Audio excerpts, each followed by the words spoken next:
Hello दोस्तों, मैं संदीप आप सबका अपने YouTube चैनल ज्ञान आरबेल में स्वागत करता हूं। दोस्तों तो देखिए, आज हम लेके आए हैं सामान्य हिंदी का मॉक टेस्ट दोस्तों, जिसमें टोटल 37 प्रश्न होंगे। क्योंकि आपको पता है कि आपके एग्ज़ाम लग चुके हैं, जिसकी डेट भी आ चुके हैं। वो एग्ज़ाम है आपका जेल वार्डन फायरमैन। वैसे ये वीडियो अन्य एग्जाम के लिए भी इंपॉर्टेंट है, जैसे यूपी टेट, सी टेट और आपके लेखपाल, यूपीएसआई, सबके लिए इंपॉर्टेंट है, क्योंकि हिंदी वही रहती है दोस्तों। ठीक, तो चलिए देखिए, आपको पता है कि 19-20 दिसंबर को आपके एग्जाम होने वाले हैं। तो उसमें भी आपके 37 क्वेश्चन हिंदी के पूछे जाएंगे, जो कि हम आपके लिए लेके आए हैं। ठीक, और आप अगर पहली बार देख रहे हैं हमारे चैनल को सब्सक्राइब कर लें, क्योंकि इसके बाद तुरंत बाद एक आध घंटे बाद हम जीएस का भी पोर्शन लेके आएंगे, जिसमें हम टोटल 38 क्वेश्चन करेंगे दोस्तों। तो चलिए शुरू करते हैं। देखिए, 1 से 5 तक आपको ये जो काव्यांश दिया गया है इसको पढ़ना है और फिर इसके हमें उत्तर देना है। ठीक है, कुछ भी बन कायर मत बन, ठीक, ठोकर मार पटक मत माथा, तेरी राह रोकते पाहन। ठीक, तो इससे ये पूरा दिया हुआ है, इसको आपको पढ़ना है। अब देखिए, इसमें कहा क्या गया, पहला क्वेश्चन देखते दोस्तों। कवि क्या करने की प्रेरणा दे रहा है? कवि क्या करने की प्रेरणा दे रहा है? तो कवि क्या कहने की प्रेरणा दे रहा है कि ठोकरों रुकावटों को ठोकर मारने की, मतलब कहीं भी रुकना नहीं है तुम्हें। ठीक है, रुकावट को ठोकर मारना। अगला है, इन पंक्तियों में कायर का क्या अर्थ है? सहज, चालाक, समझौतावादी या दुष्ट दोस्तों।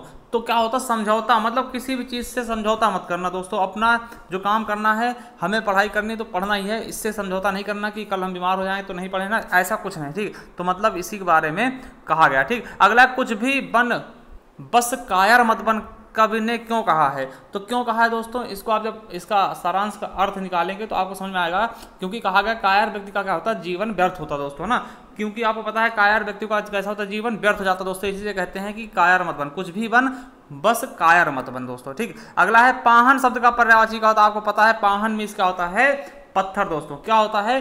पाहन मीस, शिला मीस, है ना, पाषाण मीस, ये सब क्या होते हैं? पत्थर होते दोस्तों। तो हमारा सही ऑप्शन क्या हो जाएगा? C number. अगला है, कवि के अनुसार किस प्रकार का जीवन व्यर्थ है दोस्तों? तो किस प्रकार का? समझौतावादी। आपको किसी भी चीज से समझौता नहीं करना दोस्तों, कठिनाइयों से समझौता नहीं करना, दुखों से समझौता नहीं करना, उनको सहते हुए आगे बढ़ना दोस्तों। ठीक, चलिए अगला क्वेश्चन देखते हैं। अब देखिए, यहां से आपके रियल क्वेश्चन स्टार्ट होते हैं दोस्तों। भरत मुनि के अनुसार रसों की संख्या कितनी दोस्तों? तो आपको पता होना चाहिए कि भरत मुनि के अनुसार कितने रस हैं। तो आप लोग 9 बता रहे होंगे, मगर 9 नहीं होंगे, कितने हो जाएंगे? 8 रस। क्योंकि देखिए, एक चीज और समझिए आप कि 8 रस, देखिए 9 रस आप पढ़ते होंगे, 9 रस में कौन सा रस भरत मुनि द्वारा उल्लेख नहीं किया गया? तो शांत रस। ठीक, शांत रस आपका 9वां रस है, इसका उल्लेख भरत मुनि ने नहीं किया। देखिए, भरत मुनि ने कहां पे किया दोस्तों, ये आपको बता दें कि भरत मुनि ने अपने नाट्य शास्त्र में 8 रसों का उल्लेख किया। कौन से भरत मुनि की रचना, कौन से? नाट्य शास्त्र दोस्तों। ये भी याद रख लेंगे, नाट्य शास्त्र में उन्होंने केवल और केवल 8 रसों का वर्णन किया दोस्तों। ठीक है, 9वां रस कौन सा है? शांत रस। और फिर उसके बाद कौन सा है? वात्सल्य और भक्ति रस। तो टोटल 11 हो जाते हैं दोस्तों। मगर आपसे पूछेगा रसों संख्या कितनी, आपको 9 ही बताने दोस्तों। ठीक, भरत मुनि द्वारा किसका प्रयोग नहीं किया गया?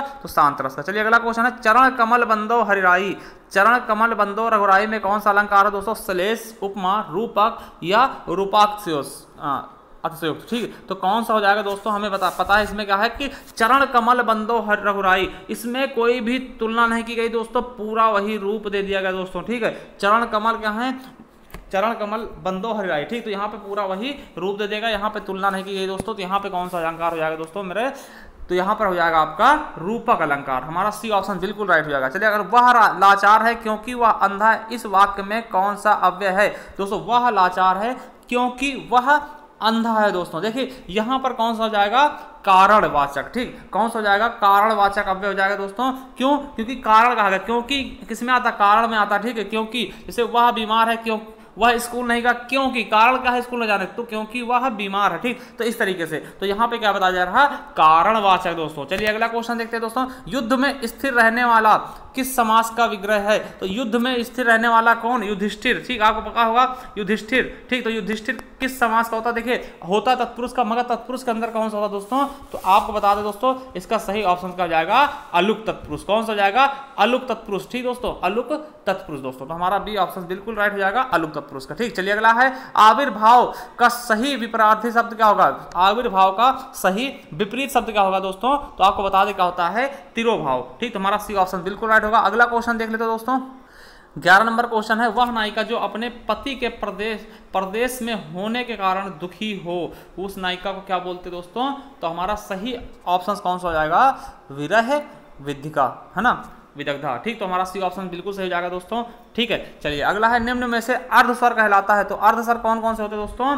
या और वाह होते दोस्तों। तो देखिए या वाह में से कौन सा है हमारा? या आ गया, तो यही क्या हो जाएगा हमारा? अर्धस्वर हो जाएगा। और दोस्तों एक चीज बता दें, या क्या होते हैं? या, यारा, लावा। ठीक, यावा, राला, ये क्या होते हैं हमारे? चार ऐसे व्यंजन होते हैं जिनको हम क्या बोलते हैं? अंतस्थ व्यंजन। ठीक दोस्तों, अंतस्थ व्यंजन। ठीक, तो या और वाह क्या होते हैं? आपके अर्धस्वर होते हैं दोस्तों। तो ये यहाँ पे कौन सा ऑप्शन है? या है, तो या को हम टिक कर देंगे। चलिए अगला है, छंद पढ़ते समय आने वाले विराम को क्या बोलते हैं दोस्तों? जो छंद पढ़ते हैं हम, कोई चीज छंद पढ़ते हैं, उसमें जब विराम आते हैं उनको क्या बोलते हैं हम? यति बोलते हैं दोस्तों। क्या बोलते हैं? यति बोलते हैं। और एक चीज और कि जो तुक होता है, तुक क्या होता है दोस्तों? तो इसका सही ऑप्शन क्या जाएगा? बी हो जाएगा। मगर तुक के बारे में जान लीजिए, जैसे जो चीज लास्ट में मिलते हैं, जैसे कि देव पूज पद कमल तुम्हारे और सुमिरन मुन सब होए सुखारे, तो तुम्हारे और सुखारे में जो हारे आ रहा है वही क्या होता है? तुकांत होता है, तुक मिलते हैं। ठीक, वही को हम तुक बोलते हैं। ठीक, गति का होता है एक लय होती है, जिस लय में हम गाते हैं जो राग होता है वही कहा था गति होती है। ठीक दोस्तों, चलिए अगला क्वेश्चन, गढ़ क्या होते हैं? गढ़ देखिए मात्रिक छंदों, ठीक, मात्रिक में नहीं वर्णिक छंदों में होते हैं, गढ़ होते हैं। ठीक, तो ये चीजें आपको हम पढ़ा देंगे जब हम ये पढ़ाएंगे छंद। ठीक, चलिए अगला है, दीप सा मन जल चुका है। दीप सा मन जल चुका है, इसमें वाचक क्या होगा दोस्तों? देखिए ये कौन सा अलंकार है? इसमें है आपका उपमा अलंकार, क्योंकि यहाँ पर तुलना की गई है ना, दीप और मन से तुलना कर दी गई दोस्तों। ठीक है, तो इसमें वाचक कौन सा हो जाएगा दोस्तों? वाचक क्या होता है? सासी से सरिस, ऐसे सेंटेंस होते हैं, तो हमारा बी ऑप्शन बिल्कुल राइट हो जाएगा दोस्तों। चलिए अगला है, ठिठुरता हुआ गणतंत्र, बहुत ही अच्छा रचना है। ठिठुरता हुआ गणतंत्र दोस्तों बहुत ही इंपॉर्टेंट रचना है। किसकी है दोस्तों? तो हरिशंकर परसाई की। ये व्यंग्य संग्रह है। ठीक है, व्यंग्य लिखा गया था, ठिठुरता हुआ गणतंत्र दोस्तों। ठीक है, ये चीज आप लोग याद रखेंगे। देखिए इनकी और भी रचना है, जैसे निठल्ले की डायरी, वेरी इंपॉर्टेंट दोस्तों, निठल्ले की डायरी। ठीक, भोला राम का जीव। ठीक है, ये इनकी रचना है। ठीक, अब बात करते हैं अगर धर्मवीर भारती। धर्मवीर भारती के बारे में कौन नहीं जानता? ठीक, इनका ऐसे गुनाहों का देवता, सूरज का सातवां घोड़ा, ठीक, अंधा युग, ये सब किसकी हैं? धर्मवीर भारती। अब वहीं मैथिली शरण गुप्त की बात कर लेते हैं, तो इनकी कुछ इंपॉर्टेंट देखते हैं, जैसे भारत भारती, रंग में भंग, पंचवटी, झंकार और साकेत। पंचवटी, झंकार और साकेत, तो साकेत और भारत भारती बहुत ही इंपॉर्टेंट दोस्तों। तो चलिए अगला क्वेश्चन है कि महाप्राण ध्वनिया व्यंजन वर्ग किससे संबंधित? महाप्राण, देखिए पहला वाला क्या होता है? अल्पप्राण, फिर महाप्राण, फिर अल्पप्राण, फिर महाप्राण दोस्तों। ठीक, तो इस तरह चलता है। तो कौन सा? दूसरा और चौथा। ठीक, तो क्या हो जाएगा? दूसरा और चौथा। तो हमारा 16 का सी नंबर बिल्कुल सही जाएगा दोस्तों। दूसरा और चौथा क्या होते हैं? महाप्राण होते हैं। पहला, तीसरा और पांचवा क्या होते हैं? अल्पप्राण होते हैं। महाप्राण का तो जिसमें ज्यादा हवा निकलती है। ठीक, चलिए अगला देखिए, एक सेंटेंस है, इसको आपको एक तरीके से लगाना है कि जिससे क्या होगी, ये पूरा एक लाइन मतलब शुद्ध एक सेंटेंस वाक्य बन जाए। ठीक, तो देखिए इनको हमको लगाना है, तब चेचक के समांतर एक और बीमारी थी गौसीलता। ठीक, इसका शिकार हो जाता है और उसके आम धारण थी कि बीमारी गाय का दूध पीने वाला, प्रायः यह रोग गाय के थनों में होता था। ठीक, तो इसमें देखिए ये पहली लाइन पे तो यही रहेगा हमारा 1 नंबर, फिर लास्ट में ये 6 नंबर रहेगा। उनके बीच में इनको हमें सेट करना कि एक अच्छा सा क्या बन जाए? वाक्य बन जाए दोस्तों। तो इस प्रकार के क्वेश्चन आपके किसमें पूछाते हैं? तो दोस्तों आपको बता दें, लेखपाल में इस तरह क्वेश्चन ज्यादा पूछाते हैं दोस्तों। तो देखिए हमारा बी ऑप्शन बिल्कुल सही होगा। देखिए पहले पे हम ये कर देंगे, ठीक, या, फिर दूसरे पे वाह पढ़ेंगे, फिर तीसरे पे पढ़ेंगे ला वाला, और चौथे पे क्या पढ़ेंगे? ट्रा वाला। देखिए अब हम देखते हैं, तब चेचक के समांतर एक और बीमारी थी, है ना, गौशीलता। ठीक, गौशीलता। उसके बाद क्या? प्रायः यह रोग गायों के थनों में होता है। ठीक, होता है। आम धारणा थी कि बीमार गाय का दूध पीने वाला इसका शिकार हो जाता है और इसके हाथों से छोटे घाव व फिंसियां हो जाती है। तो बिल्कुल सही, एकदम से बढ़िया वाक्य बन गया दोस्तों। बी ऑप्शन बिल्कुल राइट होगा। अगला है, रुग्ण का विलोम शब्द क्या होगा दोस्तों? रुग्ण का विलोम शब्द क्या होगा दोस्तों? तो हमारा सही ऑप्शन क्या हो जाएगा दोस्तों? स्वस्थ। ठीक, रुग्ण मतलब क्या? रोगी टाइप का ना, तो स्वस्थ हो जाएगा हमारा। अगला है, निम्नलिखित में से कौन सा शब्द जातिवाचक संज्ञा नहीं है? कौन सा जातिवाचक संज्ञा नहीं है? जवान, बालक, सुंदर और मनुष्य दोस्तों। तो इसमें कौन सा नहीं है? तो दोस्तों हम बता दें आपको, सुंदर नहीं है। ठीक, सुंदर व्यक्ति, ये क्या है? आपका विशेषण है। सुंदर व्यक्ति, व्यक्ति की विशेषता बतला रहा। ठीक, तो ये क्या जाएगा? विशेषण हो जाएगा। यही हमारा क्या है? जातिवाचक संज्ञा नहीं है दोस्तों। अगला है, जहां तहां मज्जा मांस रुचिर लाखी परत बगारे, जित जित छिटके हाट से तू कहू कहू रत्नारे। ठीक, तो देखिए यहां पर देखिए मांस की बात जहां भी आती है, मज्जा, मांस, देखिए वहां पर कौन सा हो जाएगा हमारा? विभत्स रस। क्या हो जाएगा दोस्तों? विभत्स रस। कहीं भी आपको चील, कौवे, कुत्ते, सियार, मांस, रुधिर ऐसे सेंटेंस अगर देखने को मिल जाए, वहां पर क्या होगा? आपको तुरंत ही पहचान लेना क्या हो जाएगा? विभत्स रस। वैसे अगर आपने नहीं देखा तो हमारे प्लेलिस्ट में जब जाएंगे हमारे उसमें, तो आपको रस पहचानने की हमने बहुत ही अच्छी ट्रिक बनाई है, वो आप जरूर देखना। वहां से आप केवल देखते ही क्या कर देंगे, आप टिक कर देंगे दोस्तों। चलिए अगला क्वेश्चन देखते हैं। वन में लगने वाली आग को क्या बोलते हैं दोस्तों? तो वन में लगने वाली आग को हम क्या बोलते हैं?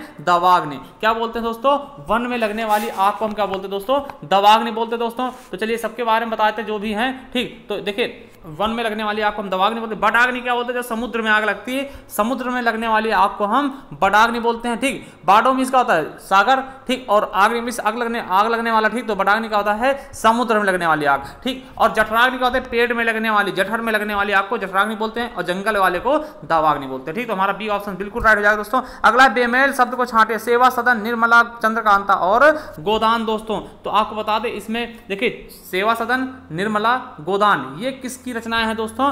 तो ये देखिए ये एक ही लोग रचना है जिस मुंशी प्रेमचंद के, ठीक। और अगर बात करते हैं चंद्रकांता तो यही अलग हो जाएगा, ये आपका मुंशी प्रेमचंद की ना होके देवकी नंदन खत्री की है। किसकी है?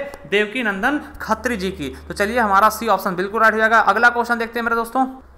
अगला क्वेश्चन कह रहा है कि भारतेंद्र हरिश्चंद्र का कौन सा नाटक बांग्ला भाषा में अनुदित है? तो बांग्ला भाषा में कौन सा है? विद्या सुंदर, चंद्रावली, या कवि वचन सुधा, या नई चाल में ढली। तो दोस्तों कौन सा हो जाएगा हमारा? ए नंबर, विद्या सुंदर क्या है? ये आपके बांग्ला भाषा में अनुदित है दोस्तों, बांग्ला भाषा में अनुदित है मेरे दोस्तों। और ठीक है, तो चलिए अगला क्वेश्चन देखते हैं। दिए गए विकल्पों में से निर्गुण भक्ति काव्य के प्रमुख कवि कौन थे? जो निर्गुण भक्ति काव्य के, सूरदास, कबीरदास, केशवदास या फिर तुलसीदास दोस्तों। तो सही ऑप्शन क्या हो जाएगा? 24 का हमारा बी नंबर। कबीरदास जी क्या थे? ये निर्गुण भक्ति धारा के कवि थे दोस्तों। आपको पता होगा कि इन्होंने जातिवाद, धार्मिक कर्मकांड, जो आडंबर थे, मूर्ति पूजा थी, इन पे इनका बहुत ज़्यादा विरोध किया था दोस्तों, ठीक। इनका विरोध किया था, ठीक। तो कबीरदास जी क्या थे? निर्गुण भक्ति काल के कवि थे दोस्तों। अगला है पनही शब्द का तत्सम क्या होगा? वेरी इंपॉर्टेंट, पनही का तत्सम क्या होगा दोस्तों? तो हमारा सही ऑप्शन क्या हो जाएगा? उपानय, है ना। तो हमारा डी ऑप्शन बिल्कुल राइट हो जाएगा। अगला है वही मनुष्य है जो मनुष्य के लिए मरे दोस्तों। वही मनुष्य है जो मनुष्य के लिए मरे दोस्तों। तो यहाँ पे कौन सा अलंकार हो जाएगा दोस्तों? देखिए वही मनुष्य है जो मनुष्य के लिए मरे दोस्तों, इस पंक्ति में कौन सा अलंकार होगा? ठीक, देखिए मनुष्य शब्द 2 बार आया दोस्तों, ठीक। मनुष्य शब्द यहाँ पर 2 बार आया है दोस्तों, ठीक है। तो चलिए देखते हैं। तो यहाँ पे देखिए मनुष्य के दोनों अर्थ क्या हैं? अलग अलग है, ठीक। एक मनुष्य का मानव हो जाता है, एक मनुष्य का होता है कि मनुष्य बनना मतलब क्या? जो मनुष्य के लिए मरे, मानवता के लिए मरे, ठीक दोस्तों। तो कहाँ पे जहाँ पर एक ही चीजें, एक शब्द 2 बार आते हैं और उनके अर्थ अलग अलग होते हैं दोस्तों, वहाँ पे क्या होता है? यमक अलंकार होता है दोस्तों, ठीक। अगर देखिए यहाँ पर यमक हो जाएगा, ठीक। अगर कोई भी सेंटेंस ऐसा हो जिसके एक से अधिक बार आए मगर उनके अर्थ अलग अलग ना हो, तो वहां पे लटानुप्रास हो जाता है दोस्तों, ठीक है। चलिए अगला है अत्यावश्यक में संधि विच्छेद कौन सा होगा? अत्यावश्यक में संधि विच्छेद कौन सा होगा दोस्तों? तो अति आवश्यक, अति आवश्यक। तो हमारा 27 से कौन सा ऑप्शन सही हो जाएगा? पहला ही ऑप्शन बिल्कुल राइट हो जाएगा दोस्तों, 27 का अति धन आवश्यक दोस्तों, ठीक। तो ये कौन सा संधि हो जाएगा? हमारा यण संधि, ठीक। कौन सी हो जाएगा? यण संधि हमारी हो जाएगी दोस्तों। चलिए अगला क्वेश्चन देखते हैं। निर्दय में समास होगा, निर्दय में कौन सा समास होगा मेरे दोस्तों? तो निर्दय में कौन समास होगा दोस्तों? तो आपको बता दें, देखिए चलिए इसका आपको क्वेश्चन, ये क्वेश्चन आपके लिए छोड़ जा रहे हैं, निर्दय में कौन समास होगा, इसका आंसर आपको हमारे कमेंट बॉक्स में करना है, ठीक दोस्तों। आपको हमारे कमेंट बॉक्स में बताना है कि निर्दय में कौन सा समास होगा दोस्तों, ठीक। चलिए अगला है, देखिए arrangements are being made to ensure timely submission for report. तो ये आपका कैसे, देखिए ये पत्र लेखन की क्वेश्चन होता है दोस्तों। वैसे ये यूपी पुलिस में बहुत ही कम पूछाता है, ना के बराबर, मगर मान लिया पूछ ही लिया जाए, क्योंकि सिलेबस क्या होता है दिन ब दिन क्या बदलता रहता है, ठीक। तो इसका सही अर्थ क्या हो जाएगा दोस्तों? ये आपके पत्र लेखन संबंधित है, तो सही अर्थ क्या हो जाएगा इसका? रिपोर्ट समय पर प्रस्तुत करने की व्यवस्था की जा रही है दोस्तों। चलिए अगला है, देखिए कौन सा वाक्य क्या है? त्रुटि है, ठीक। वो आपको बताना है किस भाग में क्या है त्रुटि है, कौन सा वाक्य त्रुटि है, इसमें आपको चिन्हित करना दोस्तों। तो पहला है कि कुछ उसके प्राप्त करने में दांव पेच लगा रहे हैं, कुछ उसके प्राप्त करने में दांव पेच लगा रहे हैं दोस्तों। या फिर स्वतंत्रता प्राप्ति के बाद अधिकतर लोग ऐसे ही हैं, या जिनमें कुछ सुख संपन्नता भोगने और उनका लाभ उठाने का में मग्न है, ठीक दोस्तों। या फिर कोई त्रुटि नहीं दोस्तों। तो हम बता दें 30 का हमारा यही ऑप्शन गलत जाएगा। कुछ उसके प्राप्त करने में दांव पेच लगा रहे हैं, कुछ उसके प्राप्त करने, तो यही सेंटेंस हमारा क्या है? गलत है दोस्तों। तो हमारा ए ऑप्शन गलत हो जाएगा, ठीक। उसके नहीं उसको, ठीक। यहाँ पे क्या होना चाहिए? कुछ उसको प्राप्त करने में दांव पेच लगा रहे हैं, तो बिल्कुल सही जाता दोस्तों। तो हमारा ए ऑप्शन सी क्या हो जाएगा? गलत है दोस्तों। अगला है पर्यायवाची की दृष्टि से एक युग्म अशुद्ध है। कौन सा युग्म क्या है? अशुद्ध दोस्तों। आकाश, पुष्कर, तो यही गलत हो गया दोस्तों। आकाश क्या होगा, सॉरी आकाश पुष्कर, बिल्कुल सही। हाँ, आकाश को क्या बोलते हैं, पुष्कर भी बोलते हैं और झील भी बोलते हैं, ठीक। और कमल तामरस, बिल्कुल सही है। कामदेव मनोभाव, बिल्कुल सही है। यमुना जाह्नवी, दोस्तों देखिए यमुना जाह्नवी, ठीक। तो यमुना क्या होता है, जाह्नवी का अशुद्ध दोस्तों, ये नहीं होगा, जाह्नवी नहीं होगा, ठीक। यमुना का, यमुना क्या होता है, कालिंदी, अर्कजा, सूरतनया, है ना, कृष्णा, ये सब होते हैं दोस्तों। तो हमारा सी ऑप्शन क्या हो जाएगा, गलत हो जाएगा। चलिए अगला है आंख फेरना, मुहावरे का अर्थ क्या होता है, प्रेम पूर्ण दृष्टि डालना, या पहले जैसा प्रेम न रखना, या किसी वस्तु को ऊपर से नीचे तक देखना, या किसी वस्तु पर उड़ती नजर डालना दोस्तों। तो हमारा 32वें क्वेश्चन का सही ऑप्शन कौन सा हो जाएगा, पहले जैसा प्रेम न रखना, ठीक है। चलिए अगला है कि देखिए इसमें बताएगा दिए गए वाक्य में एक शब्द रेखांकित है, उस शब्द में प्रयुक्त उपसर्ग किस कोटि का है, चिन्हित कीजिए। विद्यालय का उप प्रधानाचार्य जिम्मेदार व्यक्ति होता है। तो इसमें देखिए बताना है कि कौन सा उपसर्ग है, ठीक है दोस्तों, तत्सम उपसर्ग है या तद्भव उपसर्ग है या विदेशज है या देशज उपसर्ग है दोस्तों। तो यहाँ पे बताना है, तो इसमें कौन सा हो जाएगा, तत्सम उपसर्ग, ठीक। उप क्या है, तत्सम उपसर्ग है, ठीक। चलिए अगला क्वेश्चन देख लेते हैं दोस्तों। वाक जाल का संधि विच्छेद क्या होगा, देखिए वाक जाल, देखिए गा क्या होता है, वो का में टूट जाता है दोस्तों, तो आपको पता होगा वाक प्लस जाल हो जाएगा, ठीक। वाक प्लस जाल, और का के नीचे क्या लगेगा, हलंत लगेगा। तो हमारा ए ऑप्शन बिल्कुल सही हो जाएगा दोस्तों। और ये आपका क्या होता है, व्यंजन संधि हो जाएगा, क्या हो जाएगा, व्यंजन संधि का उदाहरण हो जाएगा दोस्तों, वाक जाल। अगला है निम्नलिखित में से कौन सा तद्भव शब्द है, कौन सा तद्भव शब्द यानी हिंदी वाला शब्द है, पंख, पृष्ठ, शिला या फिर लज्जा दोस्तों। तो कौन सा हो जाएगा हमारा ए नंबर, बिल्कुल सही हो जाएगा। पंख क्या है, आपका तद्भव शब्द है, ठीक, तद्भव शब्द है दोस्तों, पंख का पक्ष हो जाता है, ठीक दोस्तों। चलिए अगला देखते हैं दोस्तों।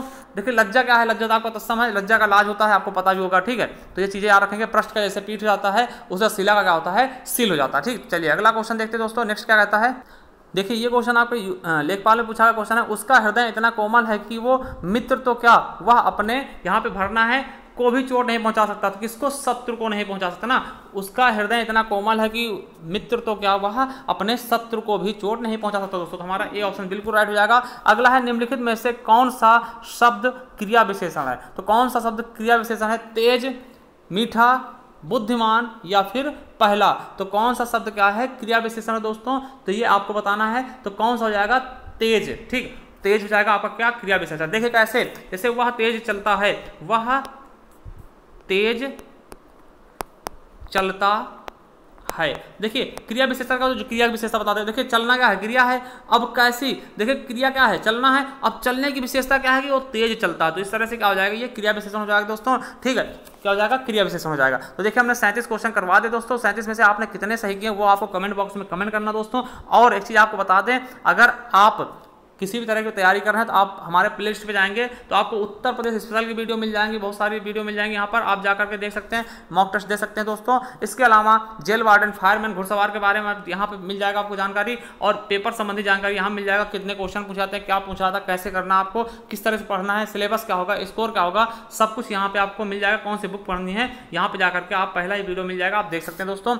उसके अलावा दिल्ली पुलिस के बारे में यहाँ पर देख सकते हैं। UP TET, super TET, CTET की तैयारी करें तो यहाँ पे जाएंगे आप, ठीक। यहाँ पे आपको प्रीवियस ईयर पेपर मिल जाएंगे और भी अन्य चीज़ें मिल जाएंगी जो कि सीटेट से संबंधित होगी, यूपी टेट से संबंधित होगी दोस्तों। इसके अलावा हिंदी टेस्ट सीरीज आप देना चाहते हो, यहाँ पे बहुत सारे टेस्ट सीरीज हमने करवाए हैं, मॉक टेस्ट करवाए हैं। इसके अलावा यूपीएसआई के प्रीवियस ईयर पेपर आपको मिल जाएंगे यहाँ पर, ठीक। और सबसे इंपॉर्टेंट क्या है, जब ऐसे जाते रहेंगे आपको संपूर्ण हिंदी 2020 के नाम से एक फोल्डर मिलेगा दोस्तों। वहाँ पे हमने संपूर्ण हिंदी पढ़ाया है, ठीक। अभी हाल ही में हमने क्या किया है कि विशेषण को समाप्त कर दिया दोस्तों। तो विशेषण तक हम पहुंच गए हैं। अगर आपने नहीं देखा तो आप जाकर के कवर करिएगा वीडियो को, ठीक है, जिससे कि अब आने वाली वीडियो आपको तुरंत मिलती रहे दोस्तों, ठीक। तो आप करना क्या है, अगर आप चैनल पर नए हैं चैनल सब्सक्राइब कर लो, बेल आइकन जरूर प्रेस करें दोस्तों।